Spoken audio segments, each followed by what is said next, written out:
Chapter 5.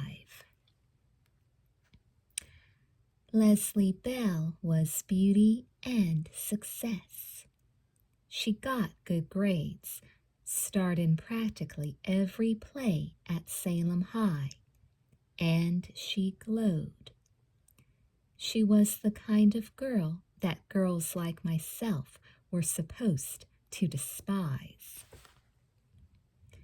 And yet, though I knew her well enough to know her faults, I had never been able to dislike her. I believed she deserved her popularity. Her looks could not be denied. Her blue eyes were brilliant by day and sparkled at night. She had bones and teeth that spelled sun and fun, and a body that made most guys think party time. But she wasn't loose, at least not from what I'd heard, and even more remarkable, she wasn't a snob. Once, when I sprained my ankle and had to hobble around on crutches, she carried my books to and from the classes we shared, and she performed the service without making me feel self-conscious. Of course, she wasn't perfect. She had a tendency to talk about herself.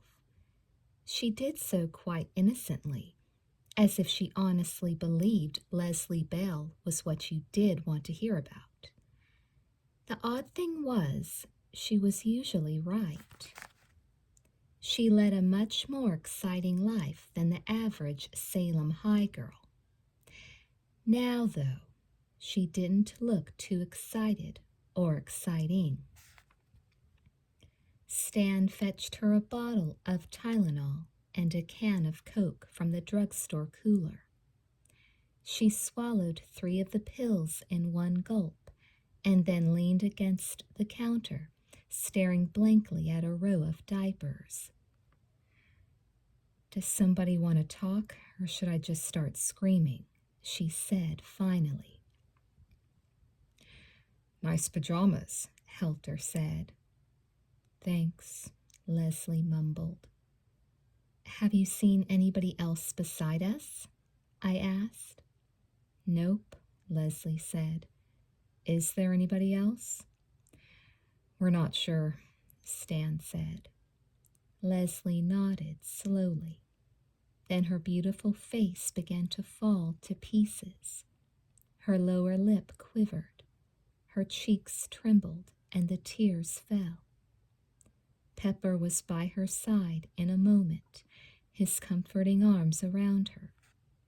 That was okay, I suppose, though I would have been happy to comfort her myself. "Shh," Pepper crooned. "It's not so bad. We'll be all right. Don't cry." He drew out a handkerchief. He had never offered me one before. "Here, below your nose. You'll feel better."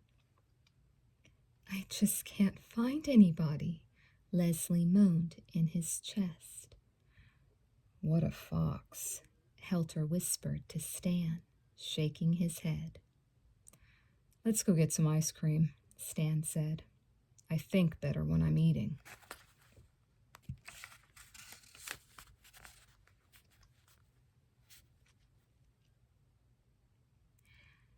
We broke into Baskin-Robbins. Pepper let Helter kick in the door, much to Helter's pleasure. Stan's tastes were simple, though immense. He plucked a 5-gallon tub of chocolate chip out of the freezer chest, grabbed a spoon, and got to work. Helter didn't even bother with a spoon, the barbarian. Leslie wasn't hungry. Pepper and I shared a cup of vanilla. The situation was hilarious. The world had ended, and there we were, eating ice cream. "Should we have our big talk now, or should we go looking for more people first?" Stan asked, looking quite happy to sit there and finish the tub. I don't want to talk, Helter said. I want to get out of here. And where do you want to go? Stan asked. Los Angeles, Helter said without hesitation. He had returned to the bank for his rifle and was keeping it close, along with his revolver, which he had set on the table beside his ice cream. Why there? I asked. Helter shrugged. I've always wanted to go there. Pepper snorted. So have I, but the situation's changed a bit, don't you think? Helter was not impressed. LA's a big city. There'll be more survivors there. More survivors of what? Pepper asked. Of whatever's happened, Helter said simply. And what has happened? Pepper asked him. I don't know, Helter said. Isn't that what Stan wants to talk about? We do need to talk, Stan said diplomatically. Leslie, are you sure you don't want any ice cream? You can have your choice of 31 flavors. I'd rather not, she replied, clutching Pepper's handkerchief to her chest. Her gaze was far off. I believed she was in shock and knew that Stan believed the same thing about her. He set aside his spoon and reached out to touch her hands. Why don't you tell us what happened to you this morning? He asked. She stared at him a moment. Nothing happened. Tell us, Stan insisted, gently. Leslie gestured helplessly. I woke up and my parents were out. I couldn't understand why they would suddenly leave without telling me or leaving me a note. I made myself breakfast. I had a bowl of cornflakes and strawberries. Then I turned on the radio, but it was broken. I called a couple of my girlfriends, but no one answered. Then I started to get scared. You felt like you were surrounded by emptiness? I said. Leslie nodded. I feel that way still, even with you guys here. I stepped outside on our porch. There were no cars on the road, no people. I began to walk up the street. At first I called out, but no one answered. Then I just walked without saying anything. I walked for a long time. You must have been happy to see us, Helter said gamely. Leslie remained solemn. I don't even know if you guys are real. Why should I be happy? We're real, Pepper said. He too reached over and squeezed her hands. It seemed the in thing to do. No one had squeezed mine in the last half hour, and I had got shocked. About what time did you wake up, Leslie? Stan asked. I don't know. The sun was up. Stan nodded. Helter, tell us your tale. Mine's like hers, except I didn't get all freaked out, Helter said. I woke up and realized everybody had split. I figured I'd split too. I got a gun. I was getting some bread. I was heading for the coast. Then you guys showed up, and you decided to shoot us, Pepper said bitterly. You startled me, all right, Helter said. I told you I was sorry. You never said you were sorry, I said. Well, so what? Helter said. Who has time to be sorry with all this weird crap going on? What time did you get up? Stan asked Helter. A little after 8, Helter said. You guys said you were out of town this morning when this change happened, Stan said to me and Pepper. Give me more details. Where exactly were you? We started off in Foster, Pepper said. What were you doing there? Stan asked. We were visiting friends, I said quickly. What time did you leave Foster? Stan asked. Pepper glanced at me. About 6, I said. Were your friends up when you left? Stan asked. Yes, I said, thinking of the doctor and nasty nurse. You saw them? Stan asked.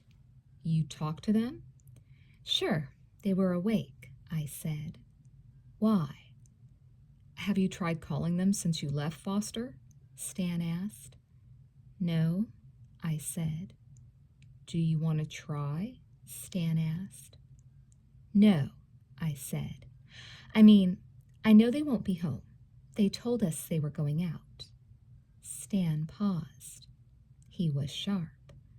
I could tell he suspected I was hiding something. What did you do after you left Foster? He asked. We drove straight here, I said. Who drove? Stan asked. I did. What did you do, Pepper? Stan asked. Nothing. Dozed off. Stan was interested. Did you sleep the whole way back? No, Pepper said. I woke up when we got to that gas station out on 37. You know the one? Yeah, Stan said.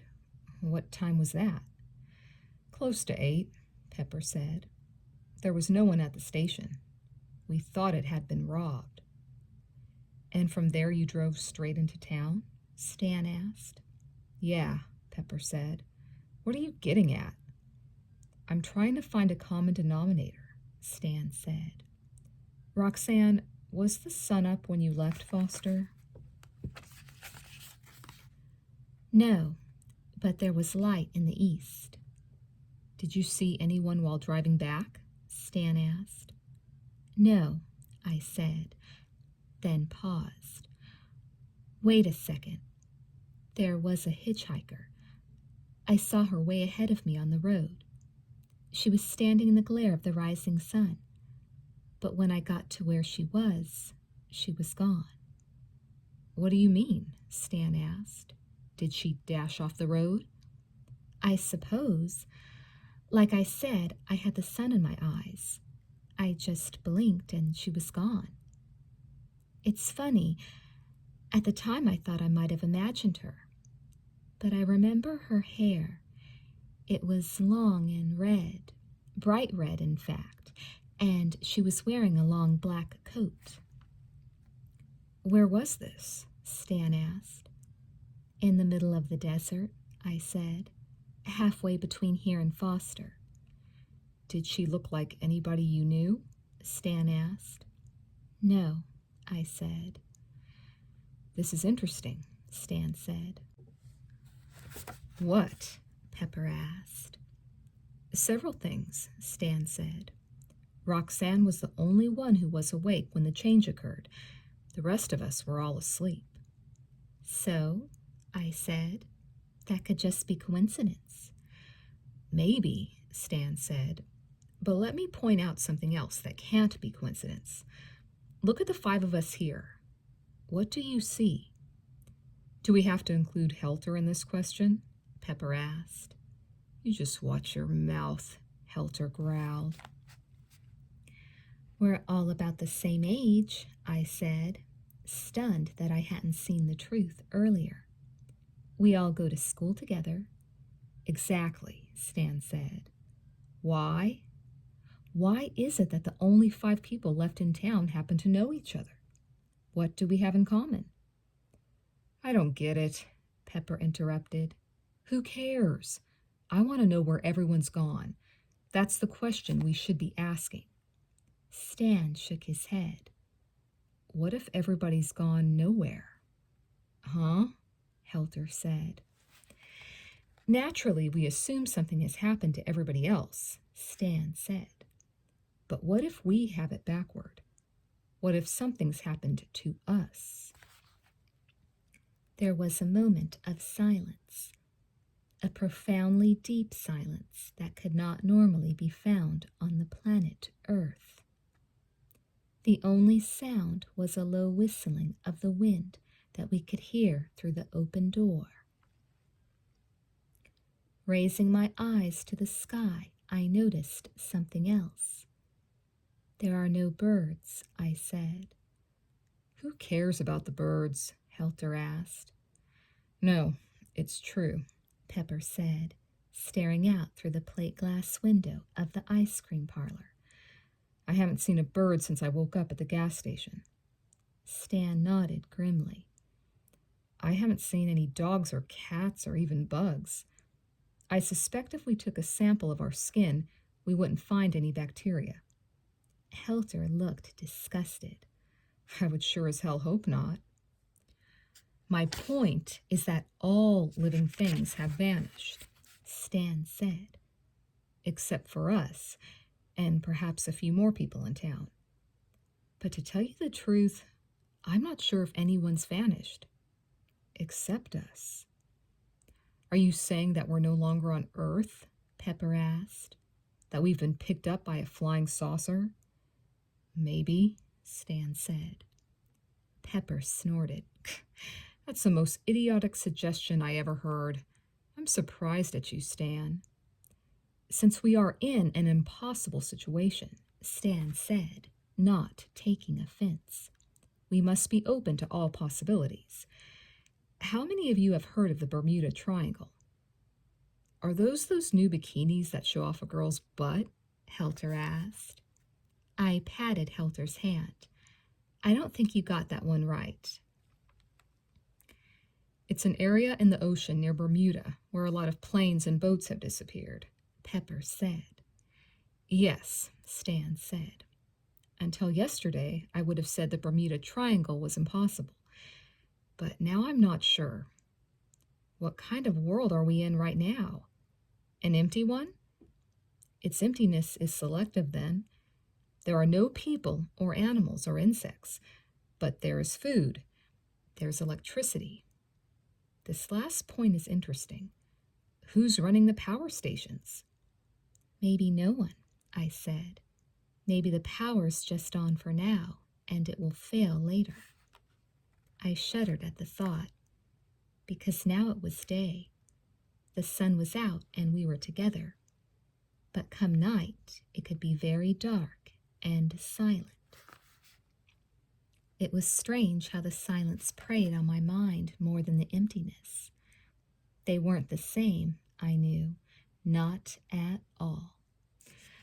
That's possible, Stan said. But my point is, we appear to be in the same world we've always been in, but with a few important differences. He paused. I wonder if we haven't fallen into our own Bermuda Triangle. You mean, like into another dimension? I asked. Yes, Stan said.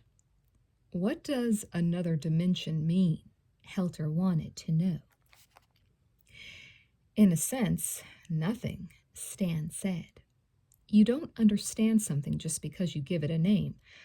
But I think it's worth talking this way because I can tell you right now that we're not going to find a logical explanation for our predicament. Everyone in the world simply does not disappear overnight. You're depressing me, Helter complained. Then let me give you some encouragement, Stan said. If we've fallen into another dimension and we can figure out how, we might be able to climb back out.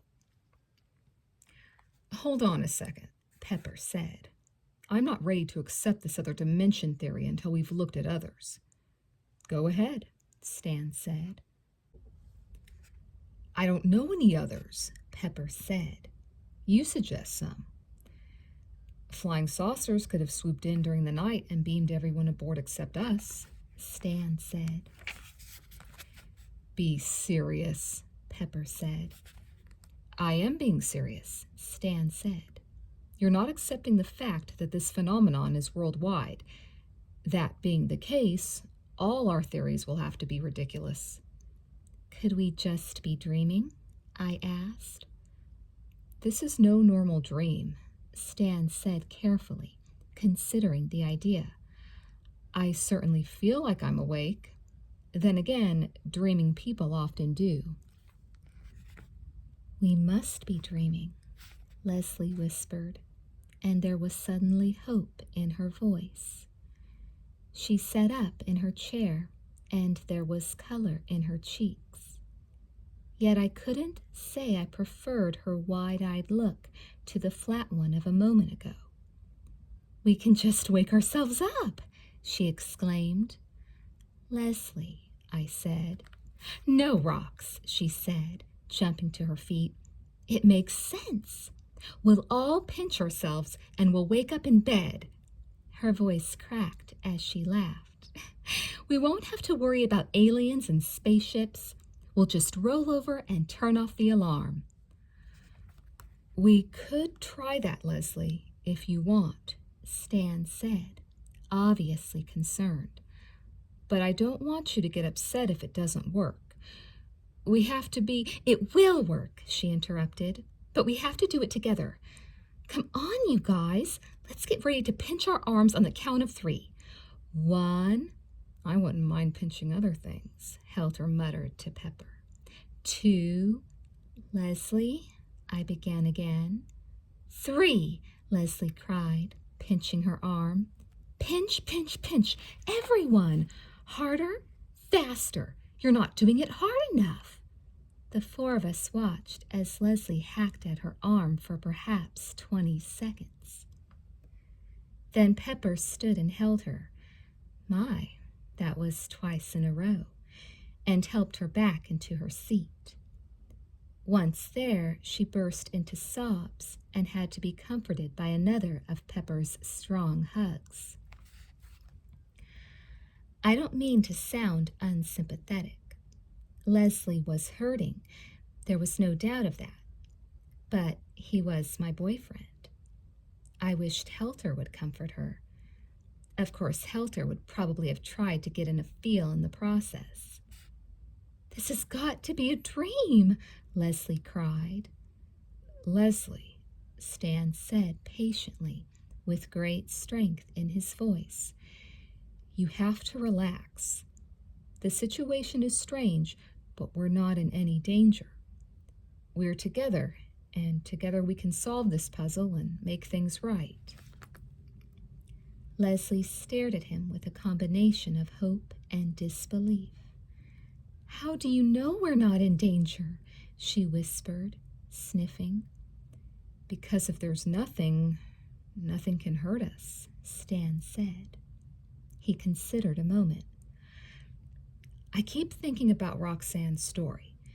The change, I don't know what else to call it, appears to have occurred around sunrise. And except for Roxanne, none of us was awake at sunrise." He paused again. "Except for the hitchhiker." "I'm not even sure she was there," I said. "But you were able to describe her," Stan said. "You must have seen her. Are there any other details you remember?" I hesitated. "No." "Are you sure?" Stan asked. I frowned. I was just thinking how when I saw her, she looked like a shadow across the sun. It came up exactly behind where she stood. "Another coincidence," Stan said. "Stan," Pepper complained, "you're sounding superstitious." Stan grinned. "An empty planet could do that to the most hardened scientist." His grin faded. "She was wearing a black coat," he muttered to himself. "I'm not sure what she had on," I said.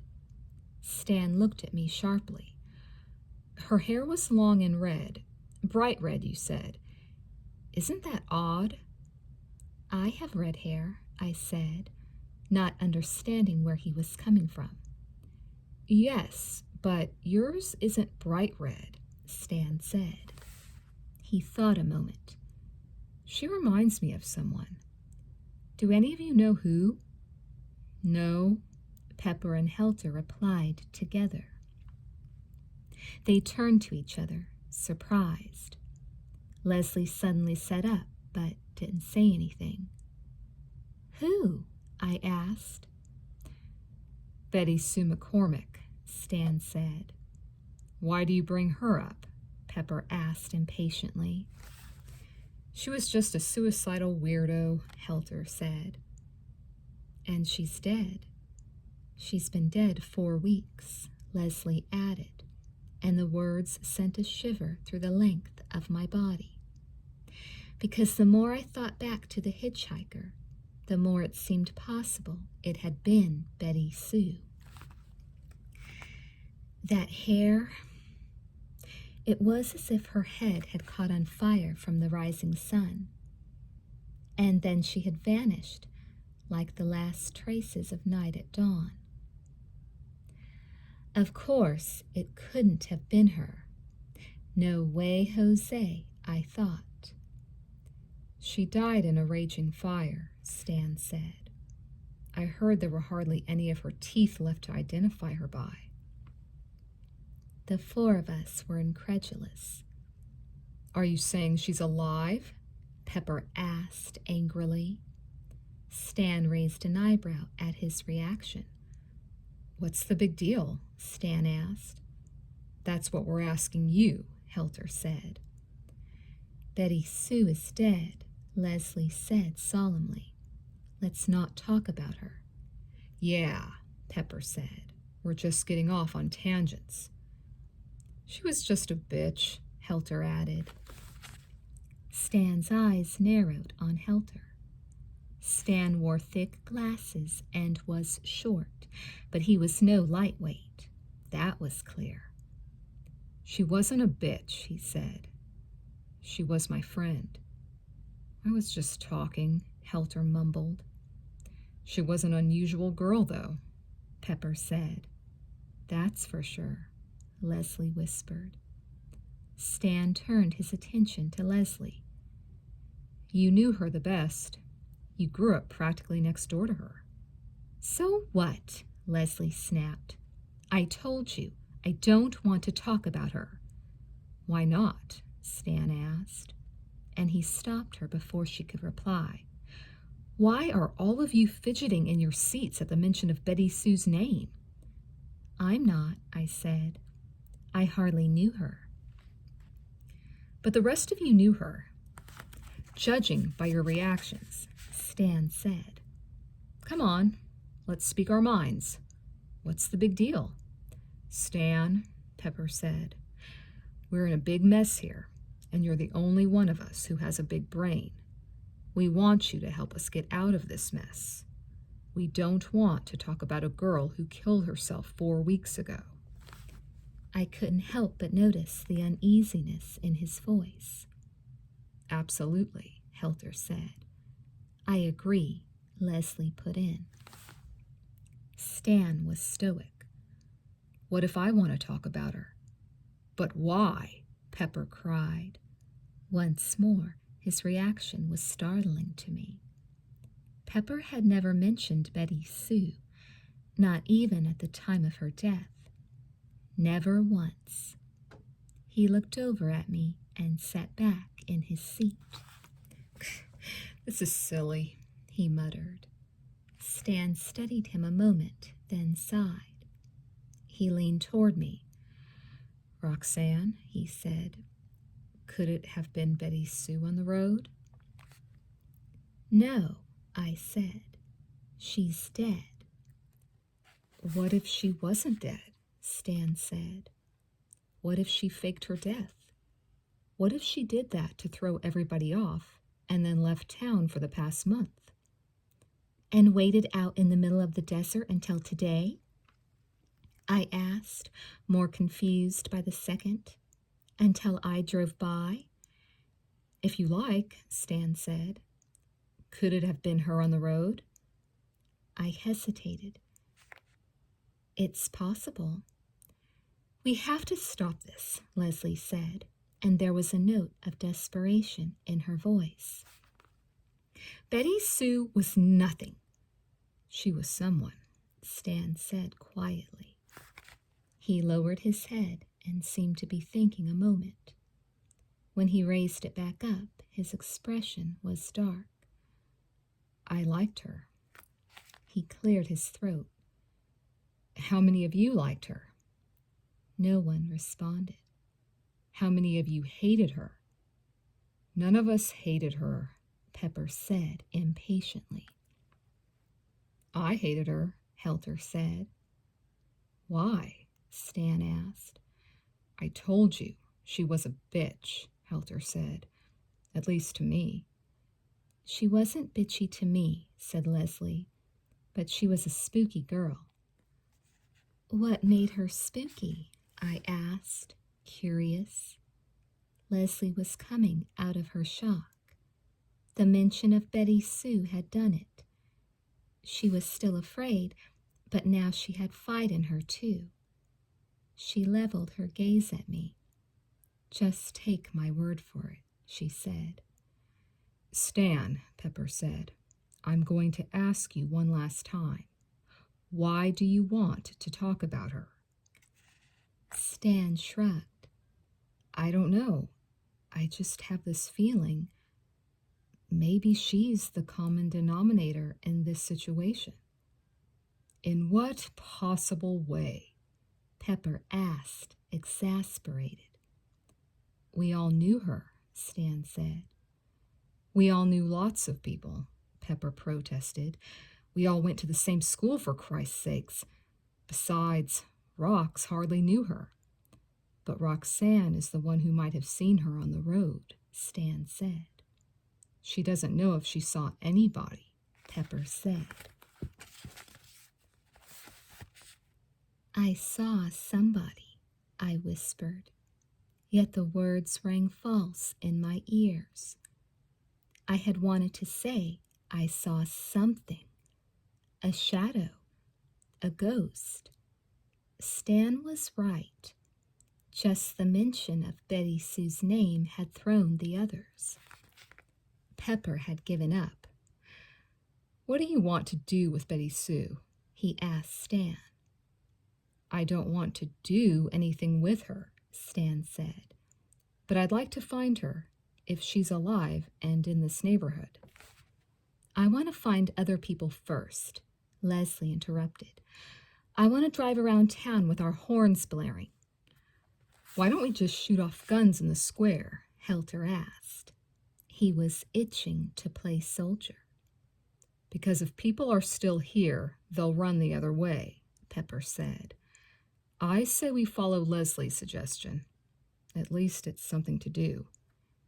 And if we do this and we don't find anyone else, Stan said, then can we look for Betty Sue? Where should we look? I asked. The desert? Stan glanced out the window. The wind continued to blow, and it appeared to be picking up. The town had been immaculate when we had returned that morning, but already the square was covered with a faint coating of sand. It was easy to imagine how, if no one returned to wipe it away, the town would slowly be buried. No, Stan said. We'll stay out of the desert for now. We'll go to her house. We'll see what's there. It was then I realized Stan was keeping something from us, as Pepper and I had kept something from him. I hoped it was nothing bad. Chapter 6. We drove around town for an hour in a car we borrowed with the horn blaring. We talked a little while we went up and down the streets. The sand bristled against the windshield the whole time. We found no one, and no one found us. The odd thing was, none of us was surprised. It was like the gang had been assembled, and that was that. Finally, I glanced over at Stan, who sat in the back seat between Helter and Leslie. I don't know where she lived, I said. 232 Chesterfield, Stan said. Take Magnolia away from the square and turn right. You'll see it halfway down on the right, behind a white picket fence and a hedge of rose bushes. A hedge of thorns, Leslie muttered, putting her hand to her head as if she was in pain. Why do you say that? Stan asked. I'm not saying anything, Leslie replied. We arrived at the house 5 minutes later. I had never been there before, but the others climbed out of the car with what could best be described as expressions of dread. Even Stan. I kept wanting to ask Pepper how he knew Betty Sue, but didn't want to do it until we were alone. One thing for sure, there was no way he was telling me he hadn't known her, and pretty good from what I could see. Maybe I should stay outside and stand guard, Helter said, shouldering his rifle. What's the matter? Pepper asked. Are you afraid? I'm not afraid of an empty house, Helter replied, kicking at a wooden post on the white picket fence. The house was much the same as the surrounding homes, small and box-like, with a tired green tar tiled roof and a white paint job that was cracking from having stared too long at the sun.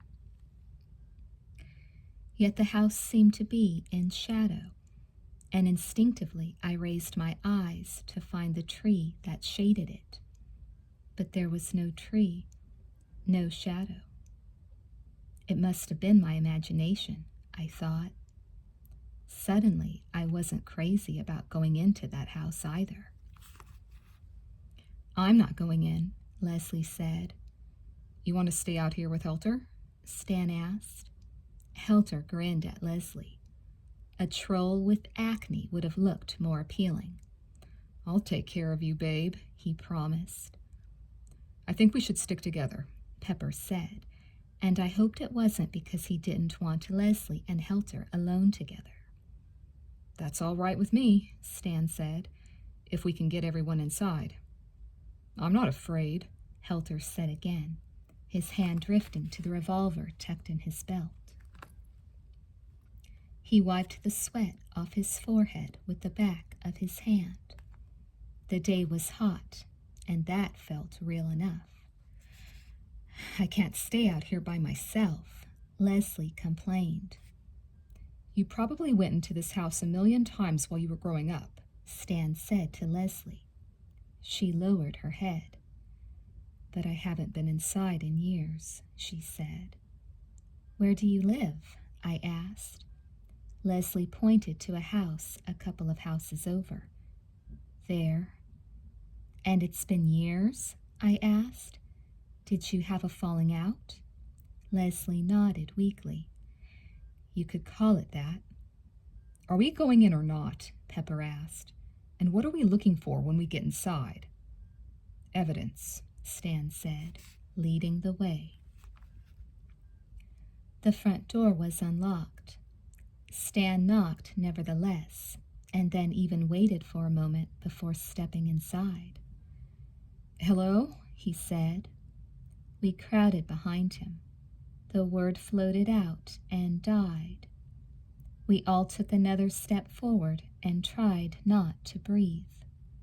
The place was musty. The furniture could have been cut out of a textbook depicting the values of lower-class middle America. The beige wallpaper was a discount buy, and the glue that had been used to hang it had been lumpy. Cheap copies of biblical paintings covered the walls. We looked at them in wonder because in every one of them, either Jesus, an apostle, or some saint was bleeding. Her mother's a religious fanatic, Leslie said flatly. I know, Stan said. And the way he said it, he knew even more. He pointed down the hall. Let's go into her room. We moved as a group, bumping into one another, afraid of the skeletons we would surely find in her closet. Betty Sue's room was obviously a reaction against her mother. Here there were no disturbing paintings of pierced and bleeding saints. No motel beige. This room was stark, ultra-modern, painted in shades of gray and white. A neat wooden desk sat beneath the sole window. On top of it was a closed book, like a diary, and a sheaf of loose notebook pages held in place by the book. The window was open part way, and the pages ruffled in the breeze. I haven't been in here in a while either, Stan said softly. When was the last time? I asked. 4 weeks ago, the day she died, Stan said. You saw her that day? I asked. How was she? Stan met my gaze. Happy? Well, we're here. Now can we go? Pepper said. What's the hurry? I asked. What's the point in staying? He asked coolly. I want to look at her papers, Stan said. He stepped up to the desk. We crowded in behind him. He picked up what looked like the diary and confirmed that it was indeed Betty Sue's secret jottings. Yet I wondered if that was true. How secret they were, I mean. It was almost as if the book and pages had been left there for someone to find. Stan ignored the loose pages for a moment and flipped open the diary at random. We read over his shoulder. Dear Diary, today we had a party for Leslie. She was 10. I am 10. Now we're both 10. We sang and played games. Her mom brought out a cake with 10 candles. We told her to make a wish, and she did. But she wouldn't tell anybody what it was because she said it wouldn't come true. But she smiled at me as she said it. She knew she'd tell me, and that fat Freddy would make it come true. He always does. I think I will go to sleep now and dream about Mars. I haven't been there in a long time. Who the hell is Fat Freddy? Helter growled. Stan looked at Leslie. Do you know? Leslie shook her head slightly, obviously scared. She had turned the color of the gray carpet. No, she whispered. You don't remember? Stan asked. No, Leslie said, and we all knew she was lying. Stan flipped to another page, a later date. Dear Diary, boys are beginning to look good. I like their mouths and their legs. Mom says that's what happens when a girl gets older. She likes to look at boys. But Mom says that boys aren't ever as nice as they look. In fact, she says most boys are bad. I wonder if that's true. I don't think Sam Douglas is bad. He talks to me in math and always calls me by my full name. I hate when people just call me Betty. Steve Kinder always did that to annoy me. But Steve has moved away, and I think he died. I hope so. I would like to make Sam kiss me. I wonder if he would if I made him. Who the hell was Steve Kinder? Helter asked. He moved away to Colorado when we were 12, Stan said. I used to know him pretty good. Do you know how he's doing? I asked. He's dead, Stan said. He got cancer right after leaving here. Stan turned to Leslie. Did you know him? I knew him, was all Leslie would say. Stan turned forward a few more pages, and we read some more. Dear Diary, I am not happy with Leslie. I have done so much for her. I made her what she is. But now she is kissing Sam, and I am only writing words. I want to write harsh words about her. I know she would feel them. I might do that. I might make her feel like her lips were bleeding whenever she thought of kissing the boy I wanted to kiss. She had better be nice to me. I dreamed of a rat last night. It was eating a dead man's hand. I think the man was dead. It would have hurt if he wasn't. I think he lived in England. There's lots of fog there. I like the fog, although I've never seen it. Who was Sam? Helter asked. My first boyfriend, Leslie mumbled, a vacant look in her eyes. What happened to him? I asked. I'm not sure, Leslie said. He moved away, too. What makes you think anything happened to him? Pepper asked. It usually did, Leslie said. Stan turned to another page. Betty Sue was growing up before our eyes into something most unusual. Dear Diary, I think dark thoughts and feel warm. I write in the unlighted chamber of my existence.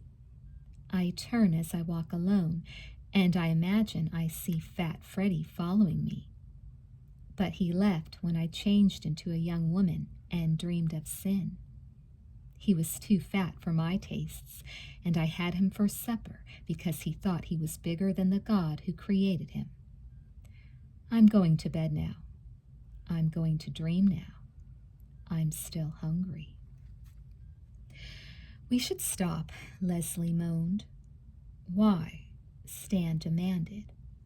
There were tears in Leslie's eyes, and she was trembling. It won't get any better, she whispered. But Stan turned another few pages, and I saw a name that I did not want to see.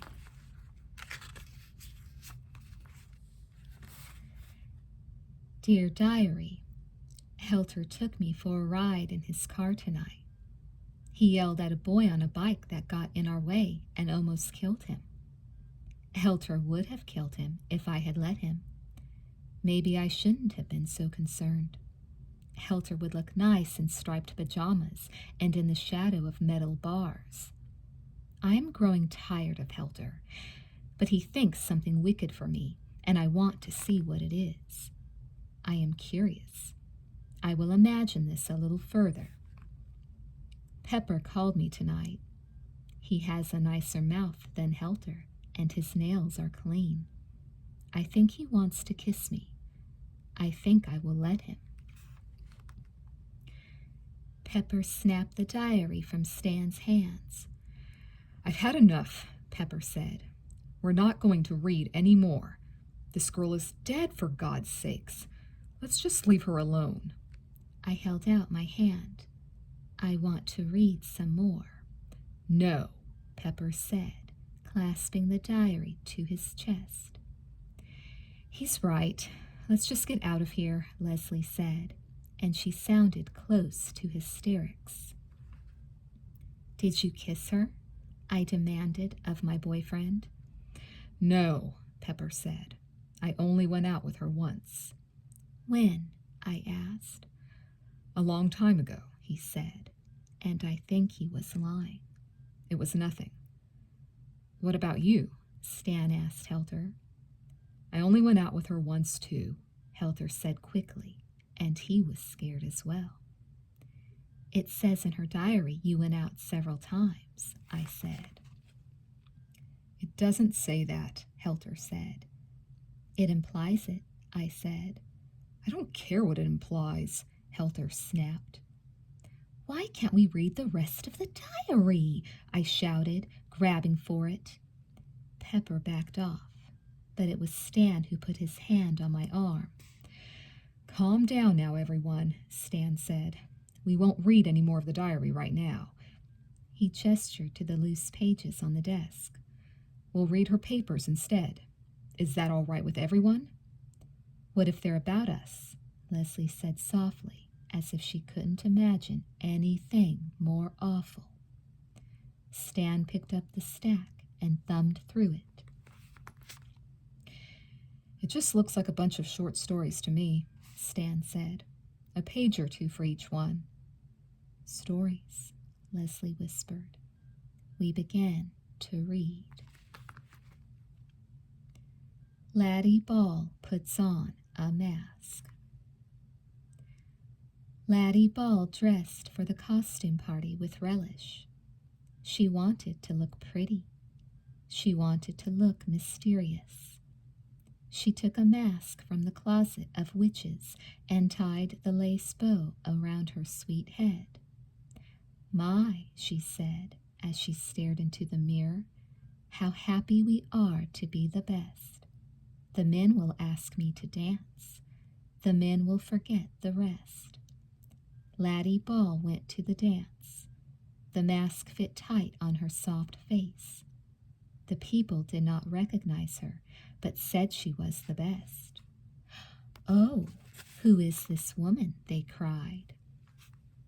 She walks like an angel and floats like a swan. And the men lined up and asked for her hand. She was swept around the floor into another land. The party went late and the night grew tired. Laddie Ball had to stop and rest between dances. Then the clock rang 12 times and a cake was brought out, a cake of 12 candles.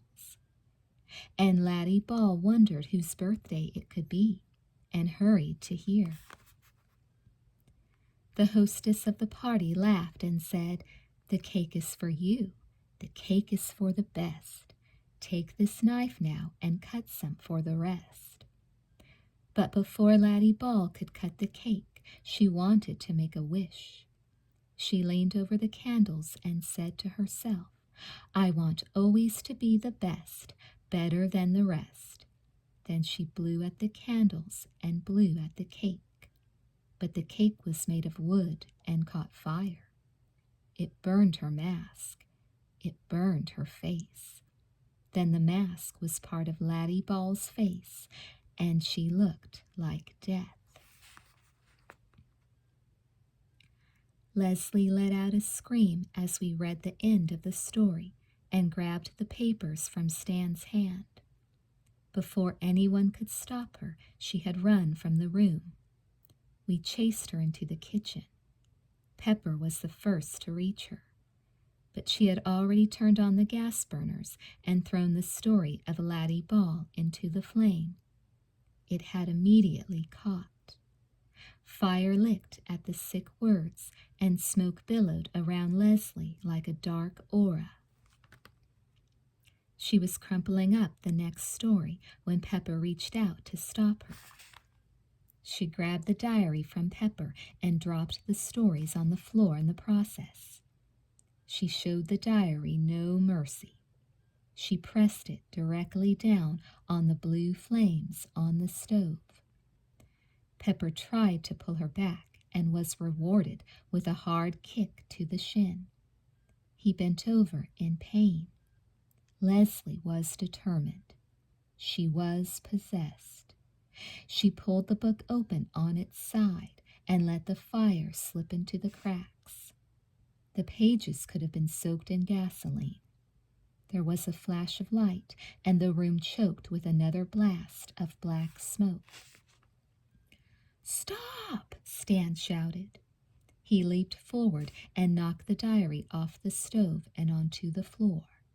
He began to stamp out the fire as Leslie also dropped down to the floor. She was after the pages again, and she had them in her hands in a second. Pepper grabbed at her once more. This time she poked him directly in the eye. He let go of her and screamed. "You bitch!" I shouted at her, hurrying to Pepper's side. Leslie wasn't listening. She made a beeline for the back door and was out in the yard before we could regroup. Stan was still trying to stomp out the burning diary. Helter was anxiously fingering the revolver in his belt and being about as helpful as a side of frozen beef. "Are you all right?" I asked Pepper. He grimaced. "I think so, damn it," he replied, his right hand over his left eyes. "Somebody stop her. She's going to hurt herself." "Let her hurt herself," I said. I wanted to get a better look at Pepper's eye. I was worried. We didn't exactly have a lot of medical experience between the 5 of us. "Get her," Stan said, close to extinguishing the diary, or what was left of it. "Get the stories." It was up to me, I supposed. Giving Pepper a reassuring pat, I dashed out the back door. Leslie stood in the middle of the overgrown yard, tearing the pages into rough rectangles and sailing them on the wind, which had picked up considerably since we had entered the house. Leslie sang like a demented child. I didn't try to tackle her or anything. I didn't care that much for the stories anyway. "Why are you doing this?" I asked in a bored voice. The scraps of paper blew over the fence and out of sight. They belonged to Salem now. Leslie stared at me gleefully. "We're safe now," she babbled. "Betty Sue can't get us." "Betty Sue's dead," I said. "She was never going to get anybody." Leslie had finished with her shredding job. "That's what you think." The guys appeared in another minute, Stan holding the tome of ash. Maybe a few pages of the diary had survived. Pepper had taken his hand down from his eye. It was horribly red, but not bleeding. Helter stood twitching beside them, trying to look important. "Where are they?" Stan asked Leslie. She gestured to the sky. "Gone," she said. Stan was furious. "I told you to stop her," he said. "Why?" I asked. I didn't want to read any more of that crap. I glanced at Pepper. I was more interested in her true life experiences.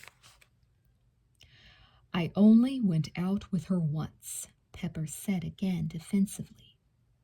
"Why did you destroy the stories?" Stan asked Leslie. She studied him as if he were slow. "You were her friend too," she said. "You knew what she was." "I didn't know her as well as you think," Stan said. "Why did the story of Laddie Ball make you berserk?" Leslie shook her head violently. "I can't talk about it. I'm not going to talk about her. I'm going to leave this town." She stared at Stan defiantly. "Don't try to stop me." Stan shrugged. "Whatever you want." Leslie turned to Pepper and tilted her head back, sizing him up. I hated her in that moment. I knew what she was going to say. The trouble was, I didn't know what my boyfriend would answer. "Do you want to go with me?" Leslie asked Pepper. Pepper glanced uncomfortably at me and then at the ground. "Do you want to go, Rox?" he asked. "No," I said, my voice cold. "But don't let me influence you." Pepper's head snapped up. "I told you I'm with you," he said. "Tell her then," I said. "Sorry," Pepper said to Leslie. His response surprised her. She shook off the rejection with a toss of her beautiful blonde hair. She eyed Helter next. "How about you?" Leslie asked. "Want to come?" Helter was interested. The empty world was giving him a sexy blonde all to himself to play with. "What would we do?" he asked. "Go to L.A., she said. "Have fun?" Helter nodded vigorously. "I'm in. This place sucks anyway." "And what will you do in L.A.? Stan asked. "We'll live," Leslie said crossly, "which is more than I think you'll do here." Stan took a step toward her. You have to tell us what you think is going on here. We have to work together. Leslie was resolute. No. Can't you at least tell us why these stories scared you so much? Stan said. Leslie smiled at the question. It was a curious smile because it was full of despair without a hint of joy in it. She hung her head then, and her hair fell forward, casting a shadow across her blue eyes, the ones that had sparkled in the dark. "You'll find out," she said simply. Chapter 7. Stan and Pepper and I sat across from the gas station where Leslie and Helter were making their final preparations to leave. They had found themselves a brand new Ford Bronco. They had stocked it with guns and food and clothes. Now they were topping off the gas tank, and a spare tank they had wrestled into the back. They were afraid fuel might be short on the road, but I didn't believe it would be a problem. "You know," I said to Stan and Pepper, "I freaked out this morning when I realized everyone was gone. But then I adjusted. I began to accept the idea. You too helped me. Maybe we did fall into another dimension. Maybe the saucers came and dumped us on the planet Xeon. I could handle all that. But now I've got another problem I can't handle. I feel like screaming." "What is it?" Stan asked. The three of us were sitting on a curb, the three stooges, me in the middle. Stan continued to clutch the ravaged diary. 50 yards away, Helter and Leslie were doing their best to ignore us. They would be gone within minutes. Helter had the gas pump set on automatic and was busy checking the air pressure in the tires. Leslie was fiddling with something in the back of the Bronco, a cigarette in her mouth. I had never seen her smoke before. She had changed out of her pajamas and into black jeans and a tight red blouse. "Well," I said, "we seem to have a strange girl who happens to be dead, who grew up with exciting characters like Fat Freddy, and who put a hex on every boy who wouldn't kiss her.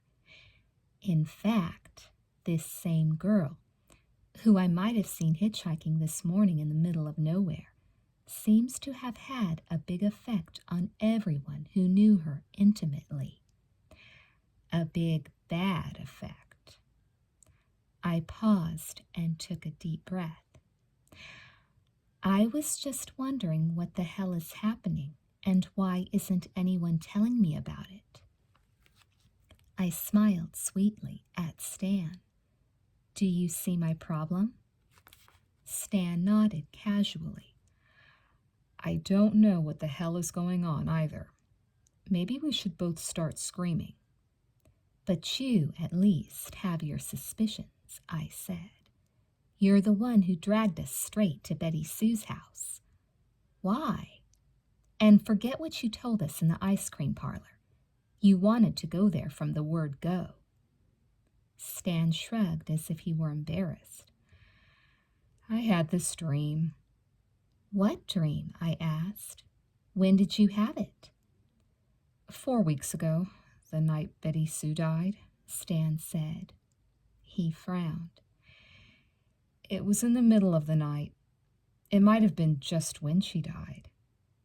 "What was it about?" I asked. "I was walking around town," Stan said. "It was late and it was dark. The town was deserted, and I had a feeling it had been empty a long time. The wind was blowing in from the desert, and sand was collecting on the streets, slowly burying them. I felt terribly lonely, but no matter how long and how far I walked, I couldn't find anybody. Yet, at the same time, I had a constant feeling that I was being watched. I'd suddenly whirl around and catch a glimpse of a black shadow, but when I focused harder, there would be nothing there. How did the dream end? I asked. It didn't end, Stan said. It seemed to go on and on. That's what I remember most clearly. Its timelessness. When I woke up, it was still with me. Then I heard the news about Betty Sue. He shook his head. Yeah, I guess that's what made me link our situation now with her. Good old Betty Sue. Let's get this straight, I said. Do you think she was a witch or what?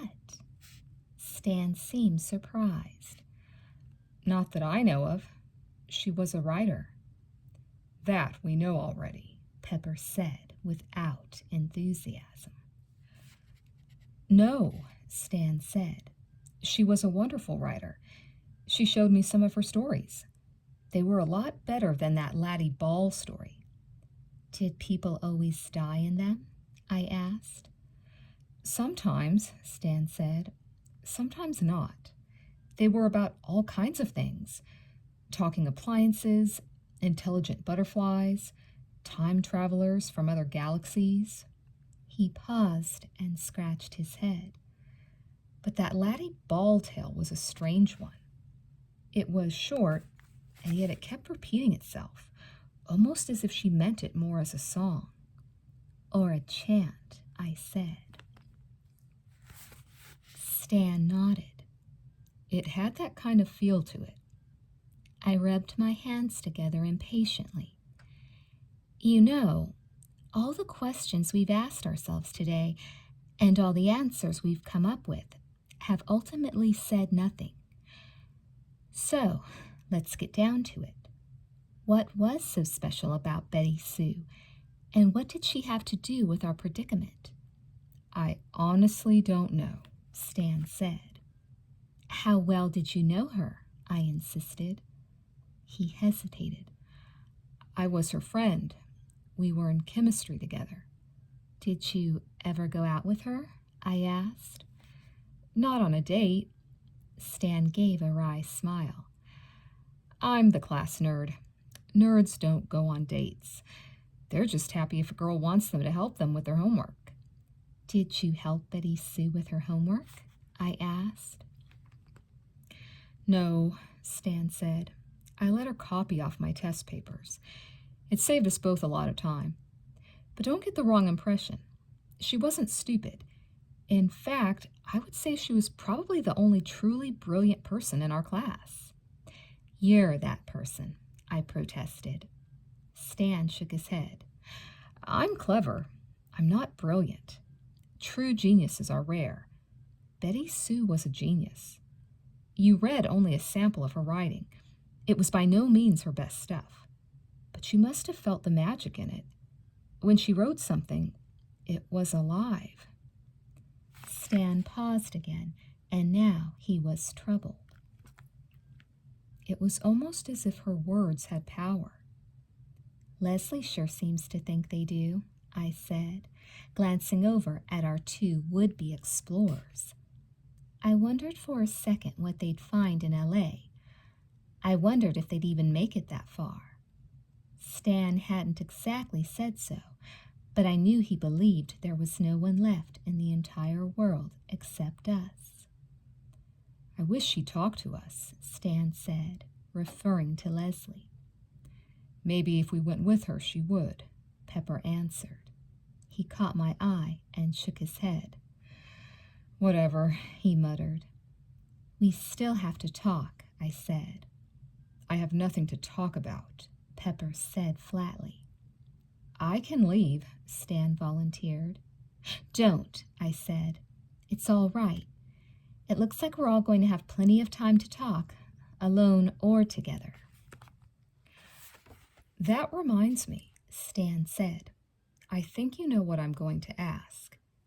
About this morning? I asked. I don't mean to pry, Stan said carefully. But these friends of yours in Foster. We have no friends in Foster, I said. Pepper and I were there on private business is all, but everything else was as I described.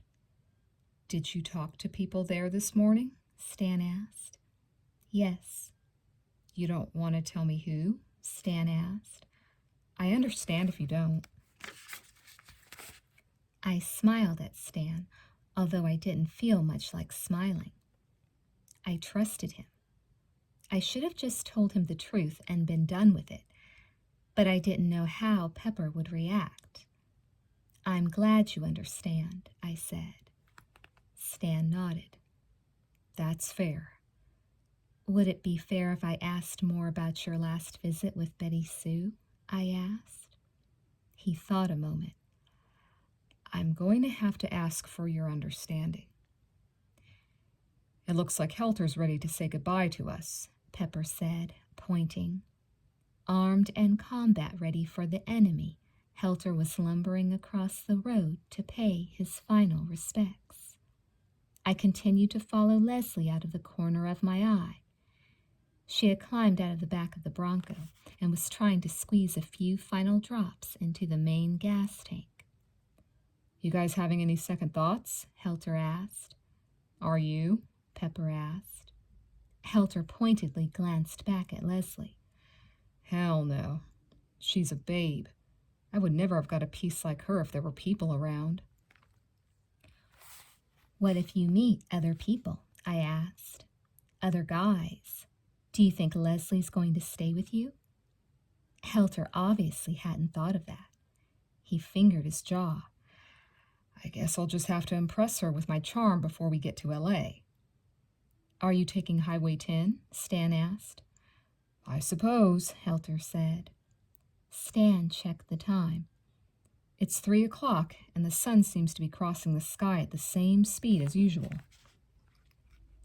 It'll be dark before you get there. Be careful on the road. There could be cars sitting right in the middle of the highway. It might be better if you didn't drive at night. You might want to stop and check into a motel, I said. Helter grinned wolfishly. Hey, as long as they don't ask me for a credit card, we should be okay. He held out his hand to Pepper. I'm sorry I shot your girlfriend. I'd like to part friends. Pepper was surprised. He shook Helter's hand. You listen to what Stan said, Pepper told him. And when you get there, call my number. It's 5679. Just remember you start at 5 and you skip the 8. Leave a message if I'm not in. I'll call tonight and tell you what's out there, Helter said. He offered me his hand. Rocks? Helter, I said. And I don't know why, but I stood up and hugged him. Don't go shooting any other pretty girls. Only if they shoot first, he said, giving me a strong squeeze. He let go and turned to Stan last, but Stan seemed preoccupied. He was watching Leslie intently. He didn't even hear when Helter said his name. Huh? Stan mumbled finally. Saying goodbye, Helter said. Stan blinked at him, then glanced back at Leslie. Don't go just yet, he said. Helter snorted. We've talked about this till we're blue in the face. We want to go now while the sun's still up. Leslie won't spend another night in this town. He offered Stan his hand. We'll talk on the phone if they keep working. Stan held on to Helter's hand and didn't let go. He was suddenly uneasy. Helter, Stan said, listen to me. Something's wrong. I can't quite place it. You have to give me a minute. Helter laughed and shook him off. You're a great guy, but you think too much, Stan. Me and Leslie are going to have some fun. We're going out in the town. He turned away. Stay healthy. We watched him go, Stan especially. He kept his eyes locked on Helter and Leslie and the gas station, and I followed his lead. The Bronco tank had to be overflowing by now, I thought. Leslie pulled the nozzle out of the tank and started to place it back on the pump. But she still had that goddamn cigarette in her mouth, and as far as we all knew, she didn't smoke that much. It was a dirty habit anyway. It ruined your lungs. It gave you cancer. It cut short your life. It made you cough, particularly when you were just starting to smoke again. Leslie coughed as she hung up the dripping pump. The cigarette popped out of her mouth. It fell on the ground and rolled out of sight. Stan leapt to his feet. "Leslie!" he cried and started running toward the station, toward Tough Dude Helter and Salem High's All-American Beauty. Stan was 15 feet from Helter and 70 feet from the gas station when the orange flame suddenly snaked up Leslie's side of the Bronco. It looked like no big deal at first, just a little fire and smoke. But the snake was in a hurry. It had places to go.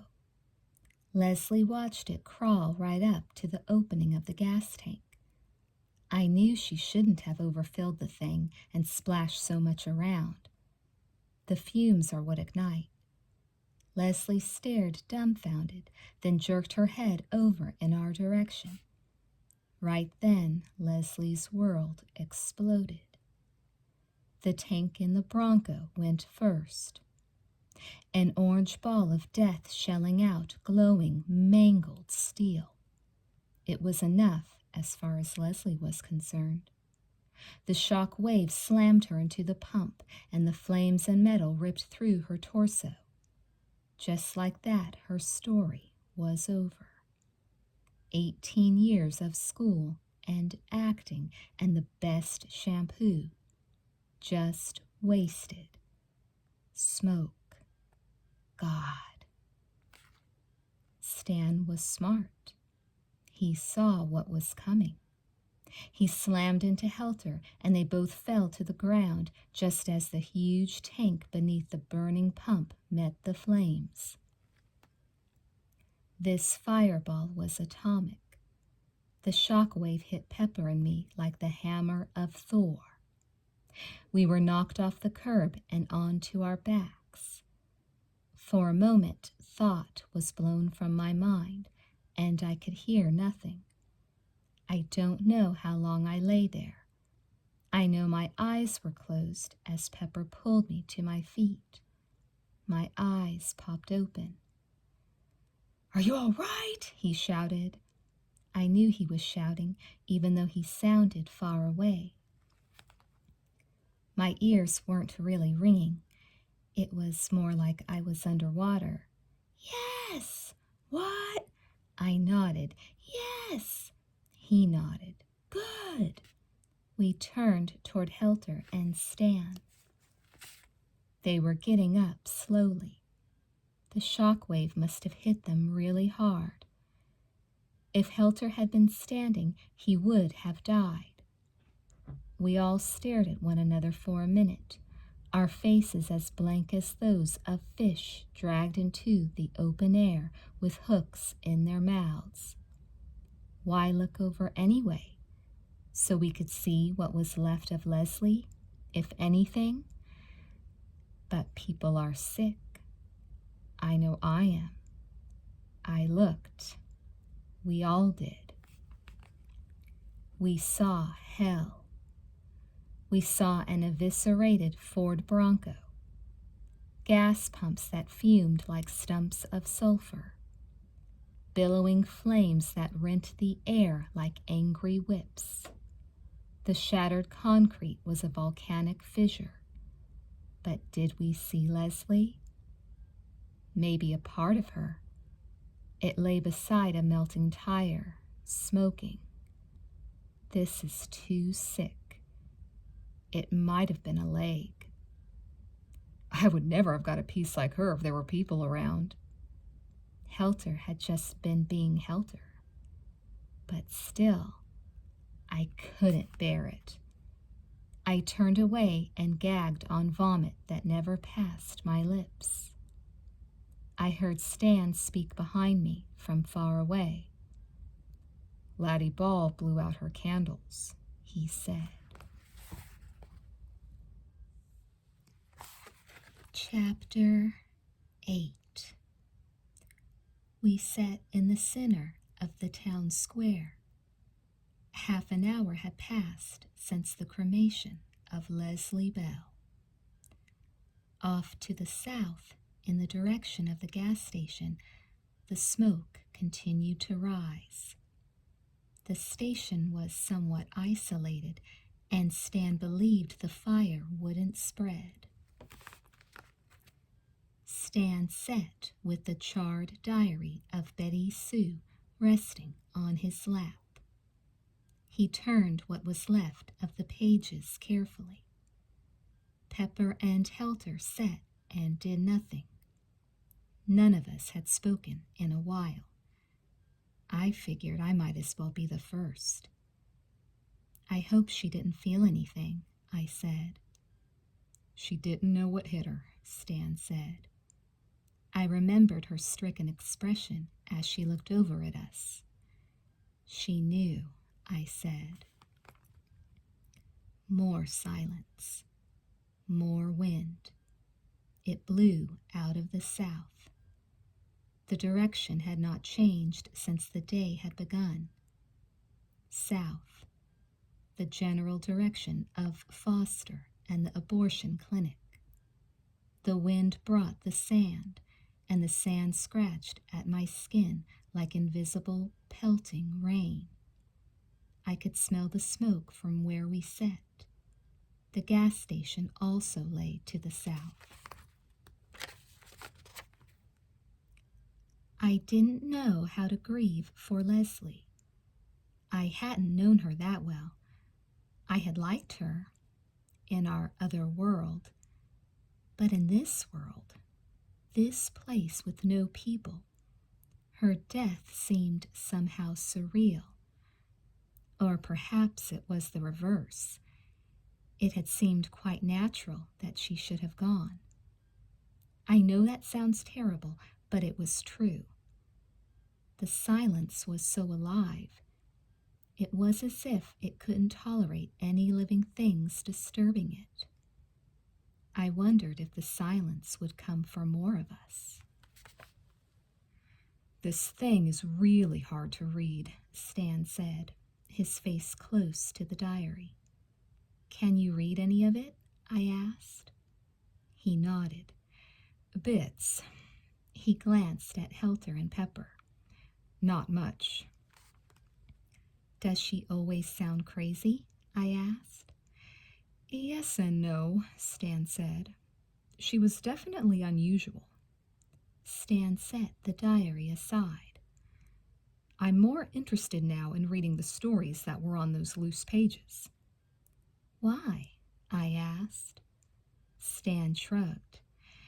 If I tell you what I think, you'll think I'm crazy. Try us, Pepper said. Stan looked at the distant smoke. Leslie died like Laddie. No, she didn't, I said. It was totally different. Stan shook his head. It was the same. The story was a metaphor for Leslie. I don't see the connection at all, I said, lying. What he was saying spooked me like nothing that had happened since that morning. And I think it was because he had finally touched upon a truth. Did you know Leslie when she was young? Stan asked us all. I didn't live here, Pepper said. I'd see her around town, I said. I knew her, Helter said. Of all of us, he was the most upset over what had happened to her. And I don't think it was just because he had lost his source of sexual delight. He had wept as the flames streamed before us. He just kept saying over and over again, "She was so beautiful. She was so beautiful." But not in a crude way. I believe the possibility of going off with her had meant more to him than any of us could imagine. I knew her, Stan said. She wasn't nearly as cute as she was later on. So, I asked, that's common. People blossom. She blossomed a lot, Stan said. Yeah, Helter said, showing interest. She was ugly when she was a kid. I used to throw rocks at her. Wait a second, Pepper interrupted. I want to stop this before it goes any further. Betty Sue had nothing to do with Leslie being pretty. I don't think he's saying that, I told my boyfriend. Maybe I am, Stan said. Remember what she said in her diary? I have done so much for her. I made her what she is. Pepper got up and paced in front of us. I cannot accept any of this. Everyone has disappeared. All right, that's weird. Logic can't explain it. But to make a suicidal young woman into some kind of sorcerer is ridiculous. Sorcerer, Stan said. That's an interesting choice of words. She was no sorcerer, Pepper said. I'm not saying she was, Stan said, except to say she was very unusual. But let's talk a bit about Leslie and Laddie. Helter can tell you, Leslie was unattractive up until she was about 14. Now, I know she was going through puberty, and I understand about the whole hormone thing, but the change in her was extraordinary. Leslie hit 14 and suddenly glowed.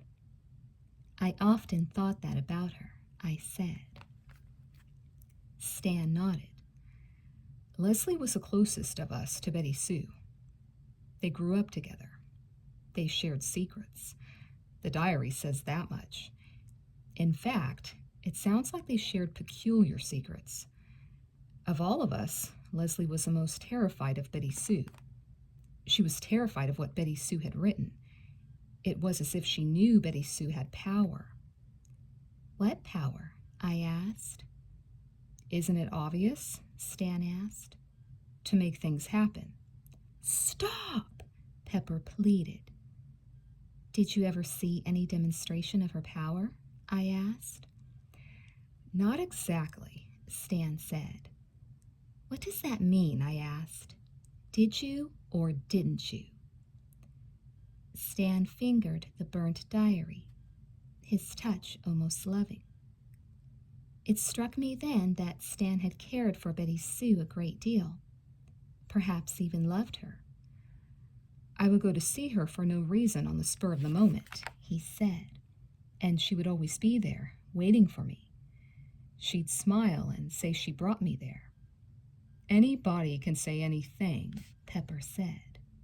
Stan shook his head sadly. I wouldn't really want to go, but I would anyway. Why wouldn't you want to go? I asked. Maybe because I was afraid of her too, Stan said. What was she like? I asked. From what I remember, she was always alone. She was shy and soft-spoken, Stan said. That might be hard to believe from what you read of her diary, but people can write at length about things they wouldn't even think around other people. She was polite, but there was something about her. He stopped. What? I asked. Stan slowly made a fist, his gaze focused in the far distance. I don't like talking about things like this now. You think it might be dangerous? I asked. He looked at me. Yes. Tell us your big story, Pepper said impatiently. Stan glanced up in surprise. It's not a big story. It's really a small thing, what I was going to say, but I guess it's revealing. He took a breath. Once, when I went to see her, she was in the backyard, collecting butterflies in big glass jars. There were a lot of flowers in her yard, and butterflies gathered there. She would hum a song. it seemed to bring them nearer to her. Then she'd trap them in her jars and screw on the lids and leave them alone. That doesn't sound particularly cruel, I said, imagining that he was going to tell us that she stuck needles through their bodies or something ghoulish like that. He swallowed uneasily before he continued, however, and I realized in that pause that Betty Sue would never have been so obvious. The lids had nail holes punched in them, Stan said. There was plenty of air for the butterflies. She had dozens of jars. She would collect dozens of butterflies. But then she would leave the jars out in the backyard and just sit and watch the butterflies die. Why would they die? I asked. Because she would leave them in the sun, Stan said. You're all familiar with the greenhouse effect. The air inside the jars would slowly heat up and kill the butterflies. But that wasn't what would get me. It was the way she'd talk as she watched them die. You see, Stan, she'd say, butterflies are dumb. They don't even know when they're in a glass jar. They can see everything just the same. And because of that, they think they can fly wherever they want, like always. But inside my jars, they're only allowed to fly in tiny circles. Then she leaned over and smiled at me and said, People are a lot like butterflies, don't you think, Stan? What did you say to her? I asked, feeling sick to my stomach. I said what I thought, Stan said, that butterflies and people had little in common that I could see. That made her laugh. She said, to you maybe, but not to me. Is there a moral to this story? Pepper asked. Stan spoke firmly. Leslie was a plain girl with zero charisma. Almost overnight, she became a beautiful young lady. I believe Betty Sue gave her that beauty. I don't know how. I don't know why. And I also believe Betty Sue took away that beauty. I believe Betty Sue killed Leslie. Betty Sue is dead, Pepper shouted.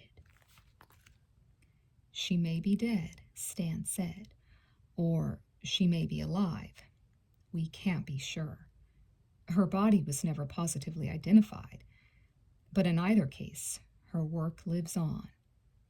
Her stories? I asked, trying to put this all together. Yes, Stan said.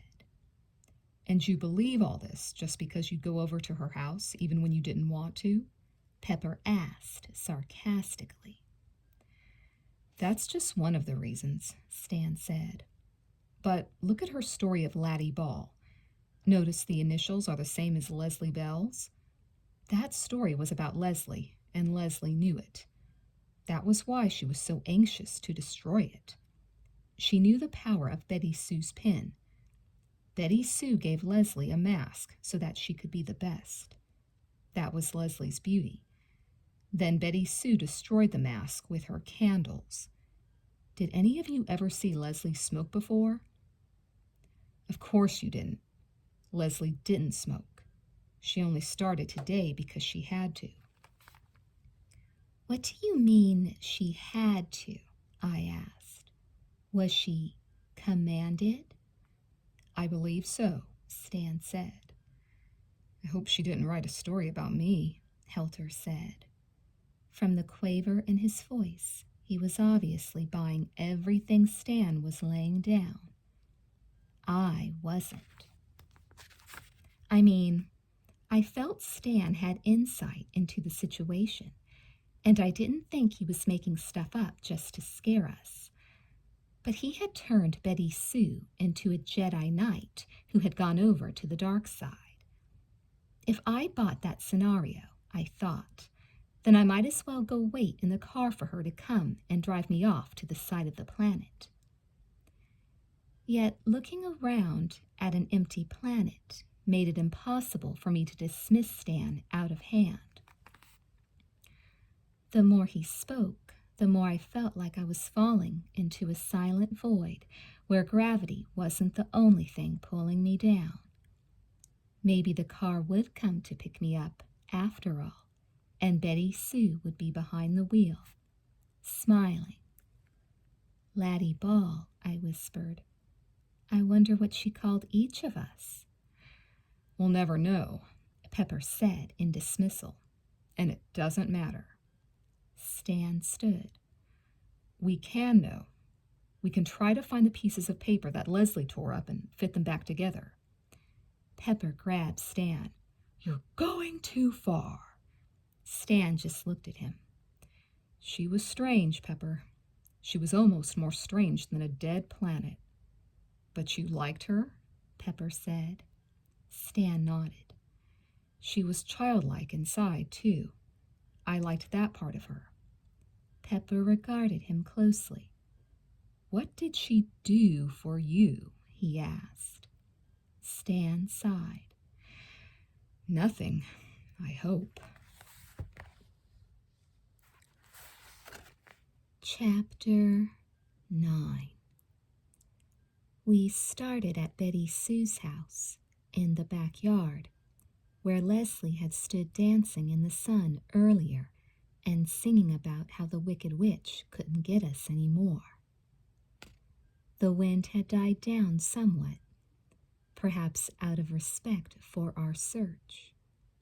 There were a few scraps of paper caught on the back fence, and Stan gathered those up first and studied them closely. But they were too little and too few to tell a tale. We had to move on to the next backyard and into the next street, searching for bits of the notebook pages. Yeah, we all thought Stan had gone way out on a limb with his Betty Sue obsession, but we were going to search for those pieces of paper as long as the sun was up, and maybe even into the night, 'cause there was nothing else to do. The madness began around 5:30. We had talked so much about Betty Sue that maybe only our mind's eye saw it. I am only sorry that it had to be me who screamed first. I did see her, though. I saw Betty Sue, I think. We were moving around a house, Pepper and I. Stan and Helter were across the street, picking through the bushes. It was only after I saw what I did that I realized we were circling Leslie's house. Maybe it was a coincidence. Anyway, Pepper had just spotted a scrap of our paper stuck on a branch in a tree and was reaching up to free it when I turned toward the bathroom window of the house. It was one of those fat, fuzzy windows that make you look disfigured no matter how beautiful you are. I stared at it a second, blinking, because I thought I saw something move behind it. There was nothing there. A moment later, it appeared again. A head of bright red hair swept across the glass. No one in Salem, except Betty Sue, had had hair that color. The image was just there for a second. I should have screamed then, but I wasn't sure what I'd just seen. I didn't want to make a fool of myself. I glanced over at Pepper. He was preoccupied. I decided to take a closer look. I should have known better. I'd seen enough horror movies to know that the absolute worst thing you can do is to go off and investigate on your own. But that's what I did. I stepped around the back of the house and turned the knob on the door. It was open. I stepped inside. The late Leslie Bell's house. "Hello," I called. Deep silence. Betty Sue's calling card. A silence so sharp it could cut. I moved forward through the kitchen and into a hallway that I instinctively knew led to the bathroom. I felt something tighten around my throat. A garret of silver wire spun from a nightmare recorded in black ink on a page of white notebook paper. But the feeling was only in my mind. Betty Sue's stories were only in her mind. Why should her mind have the right to overlap with mine? I hardly knew her, I thought. What was our common denominator? Then I stood in the bathroom before a drawn shower curtain. The thick, fuzzy windows stood behind the curtain, and beyond that was the outside, where there were trees and sunshine. I lined up the order of things in my mind so that I would know if there was something in between them that wasn't supposed to be there. Like a dead girl. I pulled back the curtain. There was nothing.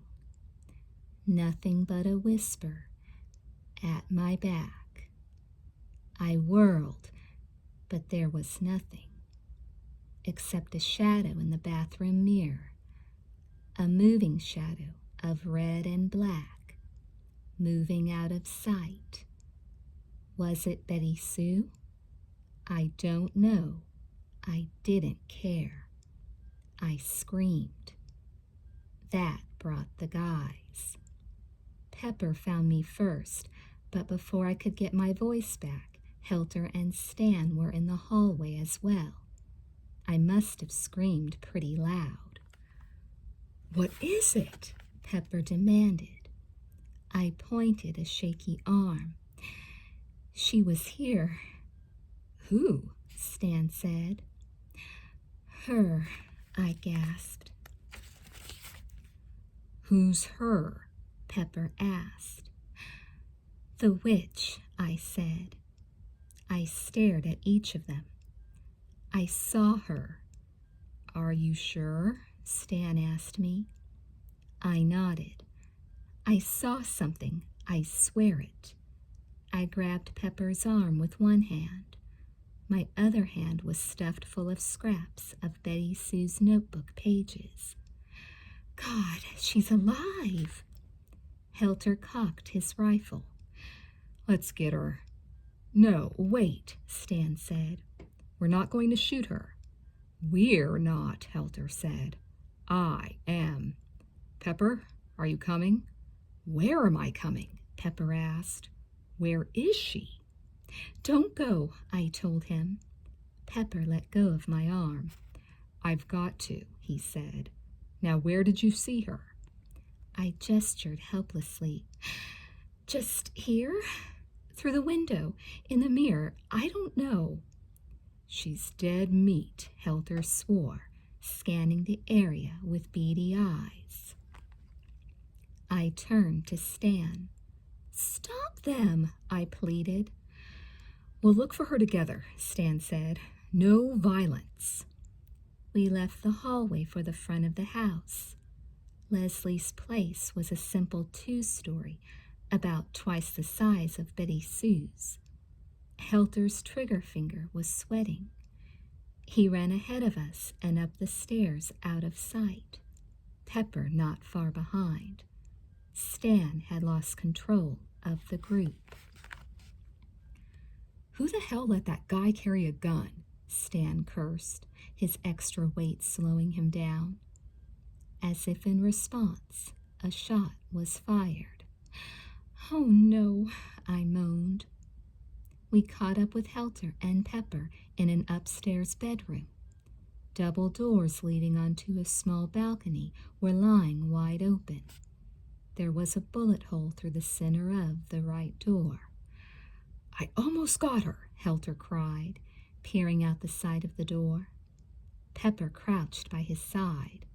"Did you see her?" Pepper asked. "Sure," Helter said. "Didn't you see her?" "I don't know," Pepper said. "I saw a red and black blur." That was her. Helter said. Stan strode straight to the balcony door and looked straight out. I don't see anything, he said. She was here, Helter exclaimed. He jumped out onto the balcony and surveyed the length of the street. She must have ducked into another yard. Are you sure you saw her? Stan asked. Do you think I'm seeing things? Helter asked, insulted. He was breathing hard. Sweat stained his shirt, and he had a wild-eyed, vacant look, as if no one was home. That vacantness had begun with the explosion at the gas station. I think it's possible, Stan said. How did she get off the roof? She climbed down, Helter said. He shook his head in confusion and disgust. You're the one who's been telling us all along that she's a witch. Well, I believe you now. We've got to get her before she gets us.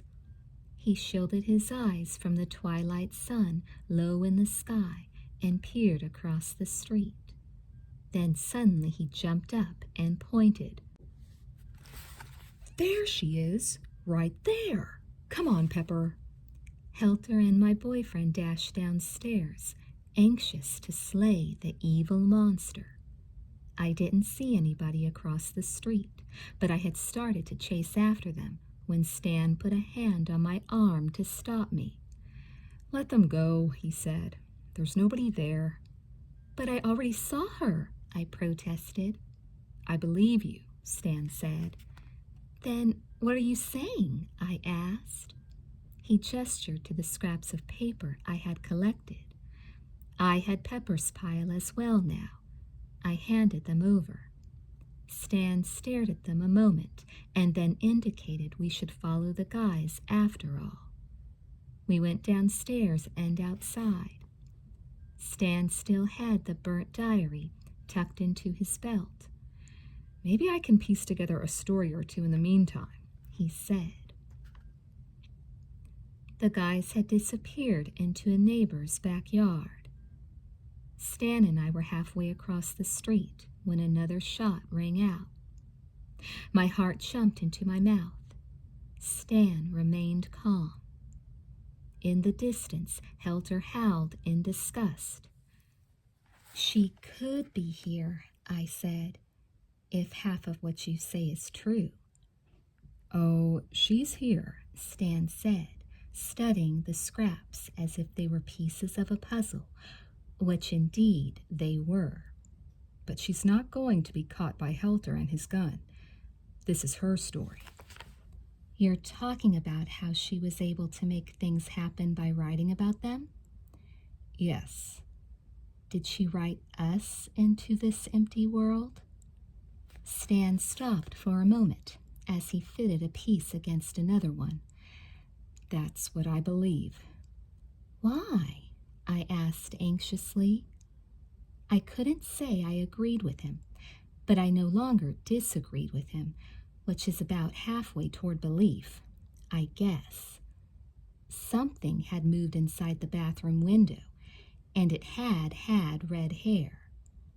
Do you mean why us? Stan asked. Or why do this to anybody? Both questions. Except for you, we all knew her, Stan said, still fiddling with the pages. We all must have done something to hurt her. Let's take Leslie, for example. It's not hard to figure out how she pissed Betty Sue off. When they were young, they were best friends. But we saw in the diary how when Leslie grew up, she stole the boys Betty Sue was interested in away from her. What about the rest of you? I asked. Just a second. I might be able to give you something specific. Stan stopped again. This time he sat on the curb and arranged his scraps on the asphalt and held them together with tape he had taken from Betty Sue's room. Down the street, I could see Helter and Pepper running and shouting to each other, jumping fences and pointing. Perhaps it was because of what Stan had just said, but I suddenly had the strong impression that they were behaving like puppets. I think we now have a story about Helter, Stan said, taping the last of the scraps together. I came around and peered over his shoulder. I had to squint. Stan had sat in the shade, and the sun was falling toward the western horizon. Less than 2 hours, and it would be dark. For the moment, the wind had died down to the gentlest of breezes. The scraps belonged together. The page was complete. Before we read it all the way through, Stan said, I want to tell you something about Helter and Betty Sue's relationship.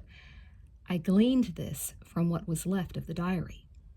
Because of all the damage, I can't give you exact details, but I'm quite sure I'm correct. Correct about what? I asked. Helter raped Betty Sue. God, are you sure she didn't make him do it? Stan nodded. You're beginning to think like me, and there could be some truth in what you're suggesting. I think Betty Sue taunted him toward committing the act, but then I think he caught even her by surprise. Her tone, and the bits and snatches I could put together, was very angry. Then she can't be all-powerful, I said, if she couldn't control Helter. Stan glanced toward the lowering sun. When he spoke, there was nothing but despair in the sound of his voice. She couldn't control the butterflies, he said softly, until she put them in her jar. I sat beside him and shivered. It was ironic that here we were in the midst of a mystical discussion, and down the street, Pepper and Helter were locked in what they thought was a life-and-death pursuit. I just hoped Helter didn't accidentally shoot Pepper. I lowered my head. Let's read her story, I said. We read in silence.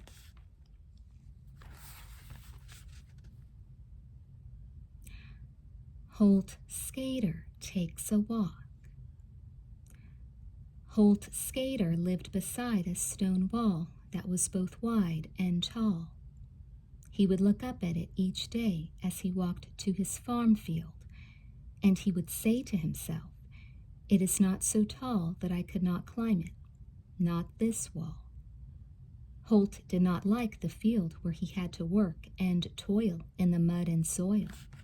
He did not like it at all and wanted to escape over the tall wall. One day he noticed a tree beside the wall, a tree that was very tall, and he climbed the tree and jumped onto the wall and glimpsed the other side. There he saw streams and fields where the food would be easy to pick for frequent meals. But at the foot of the wall he saw thorn bushes instead of fields, and he could not climb down and walk beside the streams. Then he said to himself, "I will walk along the wide wall until I come to a tree that is tall." He thought then he could climb down onto the other side and forget his work and hide. Holt went for a long walk along the wall. He walked and forgot the other side of the wall, and the tree that helped him up, the tree that was tall. But the thorn bushes did not stop, and he began to grow hot. He had walked so far without a hat, and he wished he could go back. But he looked, and the thorn bushes were now on both sides, and he knew if he jumped into them, they would tear his hide. He turned around and tried to go back along the wall without a hat, but the wall stayed tall without staying wide, and soon the wall was so narrow it was like a walk on a dangerous ride. The wall got narrower and narrower, and he said to himself, "I do not understand how I could have turned around and not gotten back." Holt was now scared, and he began to shake. He knew if the wall got too narrow, he would fall off, and the thorns would get him like a rake. He turned back again the other way, and the wall narrowed more so that he was now sure he would fall and be sore. Then he turned once more, and the wall became like a razor, and he began to cry for someone to be his savior. But it was too late for Holt, who had brains that were like steel bolts. The wall was now a razor that could cut like laser, and Holt finally slipped, one leg this way and one leg that way, and what happened to him is not easy to say. He fell and prayed to Jesus, but in the end he was just a bloody mess made up of two pieces. "Sick," I cried when we finished. "Helter skelter," Stan said. "Holt skater."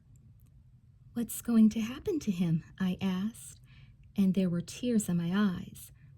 I didn't believe any of it. Witchcraft, sorcery, curses, it was all BS. But Betty Sue's stories, the way they were worded, the rhymes, the endings, they had gotten inside me, and I couldn't get them out any more than a butterfly could get out of a sealed jar. "Helter raped Betty Sue," Stan said. "I'm sure she's thought up something special for him." When you thumbed through the pile of papers on Betty Sue's desk, the story of Laddie Ball was on top. What story was second? "I believe it was the one we just read," Stan said. I jumped to my feet. "Let's get Helter. Let's not let him out of our sight." Stan got up slower. "Do you believe me? What I said about her?" I hesitated. "Yes." He seemed relieved for a second, but then his face fell. "What difference does it make?" "It does make a difference. We have to know what's going on. Only that way can we prevent it." I paused. "We can stop it, can't we?" He smiled at me. He had a nice smile. He was a nice guy. I had just reassured him, and now I was asking for his reassurance. "I'm sure there must be a way," he said. He held up the remainder of the scraps of paper we had collected so far. "We need to get the rest of these stories together." "Let's get Helter first," I said. We started up the street in the direction of the boys, but I stopped after a minute. "Stan, was there any more mention of Pepper and Betty Sue's diary?" I asked. It was Stan's turn to hesitate. "Yes." "What did she say about him?" "I could only pick out bits and pieces," he said. "Come on. What did he do to her?" Stan was stubborn. "I don't know. Ask Pepper. He'd know." "Yeah," I said thoughtfully. "I suppose he would."